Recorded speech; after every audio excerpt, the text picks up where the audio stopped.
চাচা তোমার ছেলেটা গানটা নাচানাচি দিয়ে পড়ে গেছে। কি আমার ছেলে পড়ে গিয়েছে? বাপ তো আগে বললাম ছেলেকে থামা দিয়েছে, এখন ভ্যানতে পরে কি ক্ষতিটা হয়েছে। এখন আর কি করা, হাসপাতালে নিয়ে যেতে হবে।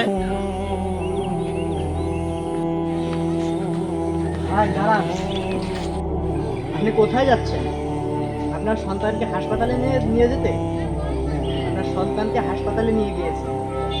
আমি যে শুক্রবারে আলোচনা করলাম যে আপনাদের সন্তানকে গান বাজনা থেকে, বাজি ফোটানো থেকে বিরত রাখবেন, অনেক মানুষের হার্টের সমস্যা, আপনি তো আমাদের কথায় কোনো দামই দিলেন না। অথচ কোরআনে আছে তু আনফুসিকুম ওয়া আহলিকুম নার, তুমি নিজে জাহান্নাম থেকে বাঁচো এবং অপরকে জাহান্নাম থেকে বাঁচাও। আপনি কি করলেন? আপনি আপনার সন্তানকে আরো উৎসাহ দিলেন। আপনার বাপ মানা করলো, আপনি আপনার বাপের কথায় কোনো কান দিলেন না। এটা ঠিক না ভাই।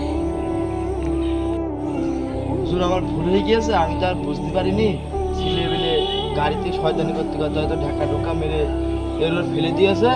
এখন যাই হোক, ভুল হয়ে গিয়েছে, এর পরের প্রতি তার ভুল টুল হবে। আচ্ছা ভাই, তাহলে সামনের থেকে এসব কাজ আর করবেন না। চলুন আপনার সন্তানকে দেখে আসি। লাইক ও কমেন্ট করতে ভুলবেন না। নিয়মিত ইসলামী নাটক পেতে আমাদের চ্যানেলটি সাবস্ক্রাইব করে আমাদের পাশে থাকুন। ধন্যবাদ। আল্লাহ হাফেজ।